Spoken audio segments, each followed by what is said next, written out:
भगवान की जय। प्यारे कृष्ण कन्हैया लाल की जय।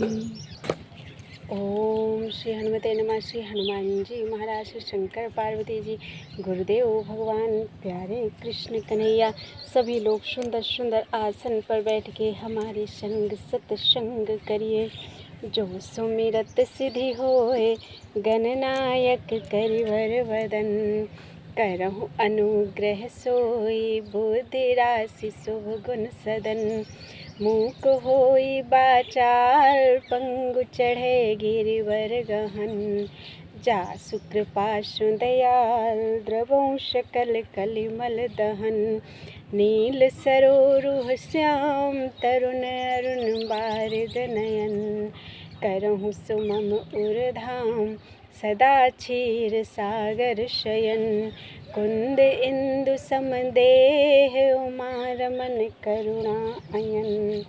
जाहि दीन परनेह, करहु कृपा मर्दन मयन।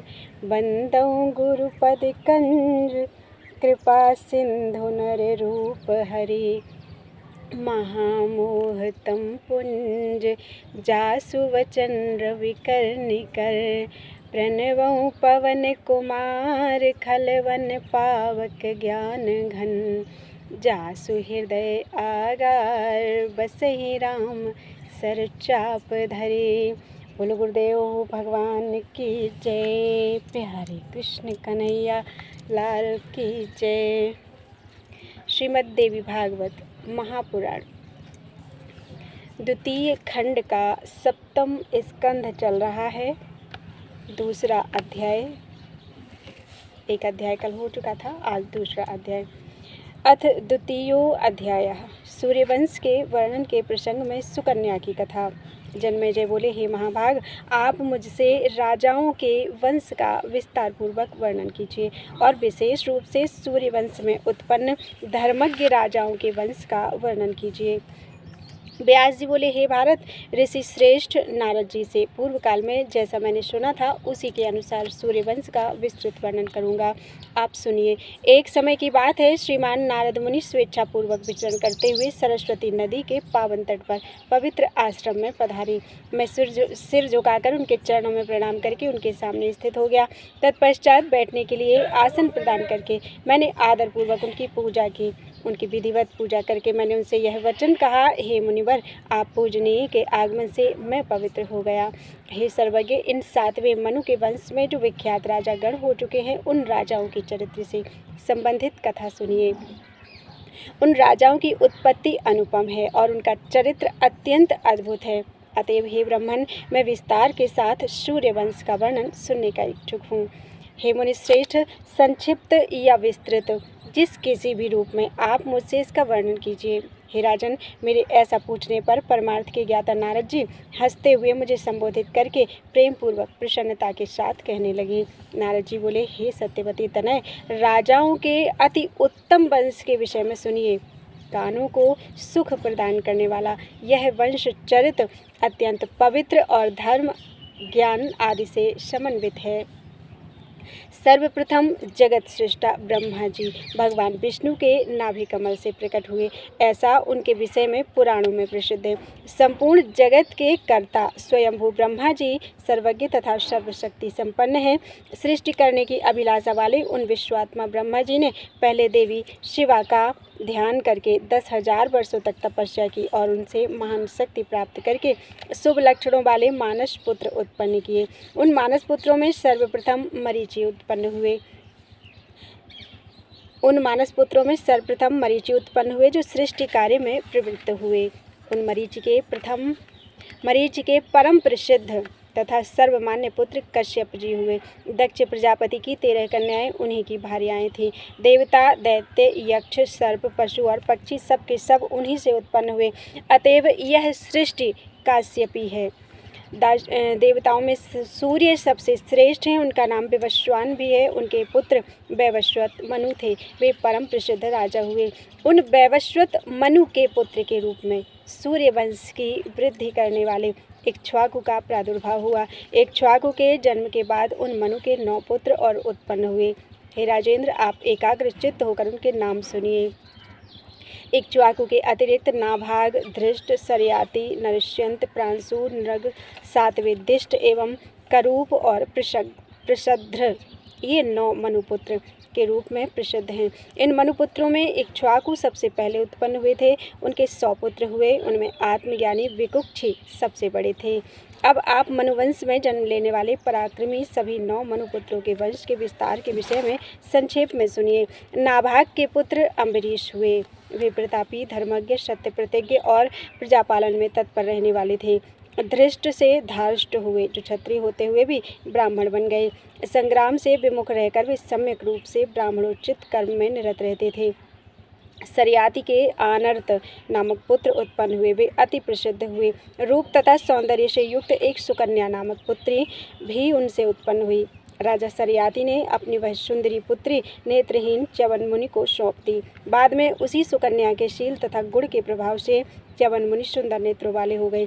सूर्यपुत्र अश्विनी कुमारों ने उन्हें नेत्रयुक्त कर दिया था, ऐसा हमने सुना है।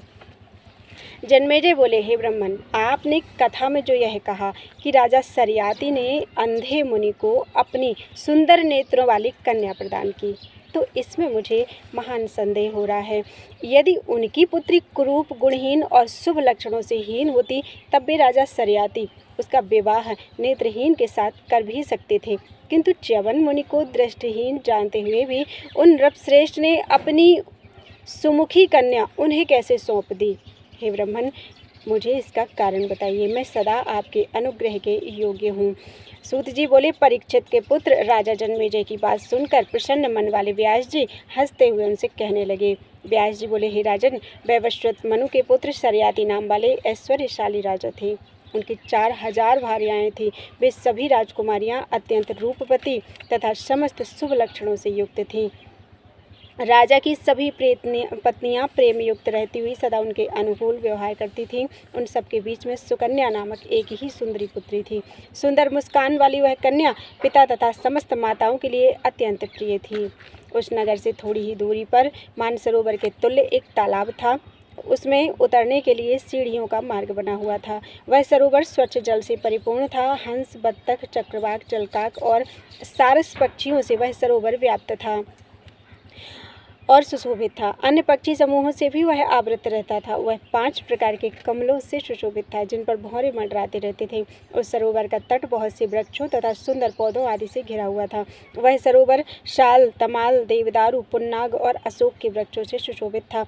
बट, पीपल, कदम्ब, केला, नींबू, बीजपूर अर्थात बिजौरा नींबू, खजूर, कटहल, सुपारी, नारियल तथा केतकी, कचनार, जूही, मालती जैसी सुंदर एवं स्वच्छ लताओं तथा वृक्षों से वह सम्यक प्रकार से संपन्न था। जामुन, आम, इमली, करंज, कौरैया, पलाश, नीम, खैर और बेल तथा आंवला आदि वृक्षों से सुशोभित था। कोकिलों और मयूरों की ध्वनि से वह सदा निनादित रहता था। उस सरोवर के पास में ही वृक्षों से घिरे हुए एक शुभ स्थान पर शांत चित्त वाले महातपस्वी भृगुवंशी च्यवन मुनि रहते थे। उस स्थान को निर्जन समझकर उन्होंने मन को एकाग्र करके तपस्या प्रारंभ कर दी। वे आसन पर दृढ़तापूर्वक विराजमान होकर मौन धारण किए हुए थे।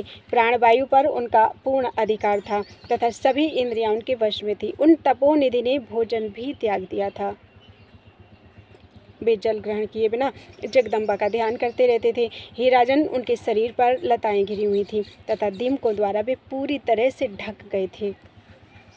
हे राजन, बहुत दिनों तक इस प्रकार बैठे रहने के कारण उन पर दीमक की चींटियां चढ़ गईं और उनसे वे घिर गए। वे बुद्धि संपन्न मुनि पूरी तरह से मिट्टी के ढेर सदृश हो गए।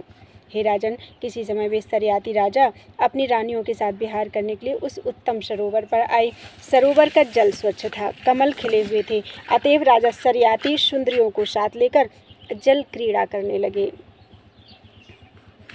लक्ष्मी की तुलना करने वाली तथा चंचल स्वभाव वाली वह सुकन्या वन में आकर सुंदर फूलों को चुनती हुई सखियों के साथ विहार करने लगी। वह सभी प्रकार के आभूषणों से अलंकृत थी तथा उसके चरण के नूपुर मधुर ध्वनि कर रहे थे। इधर भ्रमण करती हुई वह राजकुमारी सुकन्या वाल्मीकि बने हुए च्यवन मुनि के निकट पहुँच गई। क्रीड़ा में आसक्त वह सुकन्या वाल्मीकि के निकट बैठ गई और उसे वाल्मीकि के छिद्रों से जुगनू की तरह चमकने वाली 2 ज्योतियाँ दिखाई दी। यह क्या है। ऐसी जिज्ञासा होने पर उसने आवरण हटाने का मन में निश्चय किया। तत्पश्चात वह सुंदरी एक नुकीला कांटा लेकर शीघ्रतापूर्वक वह मिट्टी हटाने लगी। मुनि च्यवन ने विचरण करने वाली कामदेव की स्त्री रति के सदृश तथा सुंदर केशों वाली उस राजकुमारी को पास में स्थित होकर मिट्टी हटाने में संलग्न देखा। उस सुंदरी सुकन्या क्षीण स्वर वाले तपोनिधि च्यवन मुनि सुंदर दांतों वाली उस सुंदरी सुकन्या को देखकर उससे कहने लगे, यह क्या है। ये हे विशाल नैनों वाली, दूर चली जाओ। हे सुमुखी, मैं एक तपस्वी हूँ। हे कृशोदरी, इस बावी को कांटे से मत हटाओ। मुनि के कहने पर भी उसने उनकी बातें नहीं सुनी। यह कौन सी चमकने वाली वस्तु है। यह कहकर उसने मुनि के नेत्र भेद डाले।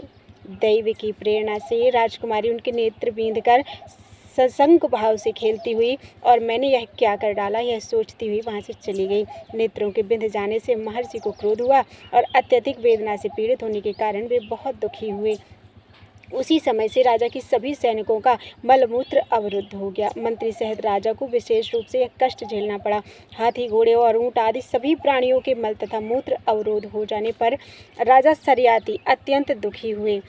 सैनिकों ने मलमूत्र के अवरोध की बात उन्हें बताई। तब उन्होंने इस कष्ट के कारण विचार किया। कुछ समय सोचने के बाद राजा घर पर आकर अपने परिजनों तथा सैनिकों से अत्यंत व्याकुल होकर पूछने लगे, किसके द्वारा यह निकृष्ट कार्य किया गया है। उस सरोवर के पश्चिमी तट वाले वन में महान तपस्वी च्यवन मुनि कठिन तपस्या कर रहे हैं। अग्नि के समान तेजस्वी उन तपस्वी के प्रति किसी ने कोई अपकार अवश्य ही किया है, इसलिए हम सबको ऐसा कष्ट हुआ है, यह निश्चित है। महातपस्वी वृद्ध तथा श्रेष्ठ भृगुनंदन महात्मा च्यवन का अवश्य ही किसी ने अनिष्ट कर दिया है, ऐसा मैं मानता हूँ। यह अनिष्ट जान में किया हो अथवा अनजान में, उसका नियत फल तो भोगना ही पड़ेगा। न जाने किन दुष्टों ने उन तपस्वी का अपमान किया है।